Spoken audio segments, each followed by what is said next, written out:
हम कान पकड़ रहे हैं, अपने बच्चों को नहीं पढ़ाएंगे, ऐसा दुहाई मांगते हुए घूम रहे हैं। तो ऐसी पढ़ाई का क्या करना है? इसीलिए इन लोगों की तरह पढ़ाई लिखाई नहीं करनी है, अनपढ़ रहो। सर अनपढ़ होने के और क्या फायदे हो सकते हैं? भाई पढ़े लिखे होने के नुकसान तो दिख रहे हैं, फायदे मैंने तुम्हें बता ही दिए। और अगर फायदे बताना चाहूं तो मैं इतना कह सकता हूं, सेलिब्रिटी बनना है, हाँ तो अनपढ़ रहो। अगर तुम अनपढ़ हो तो बड़े बड़े नेता तुमसे मिलने आएंगे। पढ़ाई लिखाई कर ली तो भाई साहब ये नेता तुम्हें पूछेंगे भी नहीं। अनपढ़ हो तो सीधे तुम्हें अवार्ड दिया जाएगा, और ज्यादा अनपढ़ हो तो तुम्हें दो दो का बलात्कारी, छोटा मोटा बलात्कारी वैल्यू नहीं है, मास लेवल का बलात्कारी है तो साक्षात प्रधानमंत्री जी उसका सम्मान करेंगे। अगर हमारे बच्चे ने गैंग रेप किया है तो देखो, गैंग रेप करोगे तो गैंग में तुम्हें सम्मान मिलेगा, फिर प्रधानमंत्री भी मिलेंगे, मुख्यमंत्री भी मिलेंगे, महिलाएं भी मिलेंगी। मतलब महिलाओं का बलात्कार करने वालों का बीजेपी में महिलाएं ही सम्मान कर रही हैं। और बीजेपी कौन सी पार्टी मालूम है? वो कहते हैं बेटी बचाओ बेटी पढ़ाओ। भारत के लोगों को लगता है ये नारा है, अबे चेतावनी है, बेटी बचाओ स्पष्ट कह रहे हैं। जिस पार्टी सड़े हुए संतरे ने भारत के ऊपर टैरिफ लगा दिया, इसके कई सारे फायदे हैं जो न्यूज चैनलों में सुनाए जा रहे हैं, दिखाए जा रहे हैं, आप भी सुन लो। भारत के ऊपर ये आपदा नहीं है, बल्कि भारत के लिए आत्मनिर्भर बनने का बहुत बड़ा अवसर है।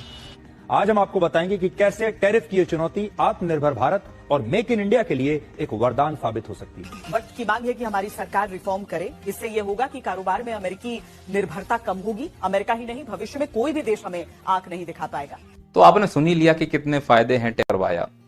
लेकिन हमारे देश में ऐसा कोई मर्द नेता ही पैदा नहीं हुआ साला, जो मंच से, संसद में, रैली में कहीं तो कह देता कि ये सड़ा हुआ संतरा झूठ बोल रहा है। मर्दों की कमी है हमारे देश में, कोई मर्द पैदा ही नहीं हुआ इस देश में। 56 इंच, 42 इंच, 53 इंच, कोई इंच वाले नहीं बोल पाए कि नहीं ये सड़ा हुआ संतरा झूठ बोल रहा है। हट, हमने किसी का समर्थन नहीं लिया।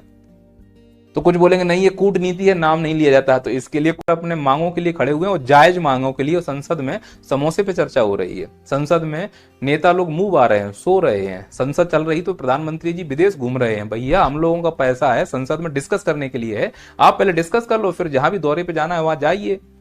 और इतने दौरे पे जाने के बाद भी अगर कोई हमारी लगातार बेइज्जती कर रहा है तो फिर विदेश नीति की ऐसी कूटनीति का हम क्या करेंगे? पैसा बचाओ, इसी पैसे से एसएससी का अच्छे से एग्जाम करा दो तो बच्चे भी खुश, हम भी खुश, ये संतरा भी खुश, पूरा देश खुश।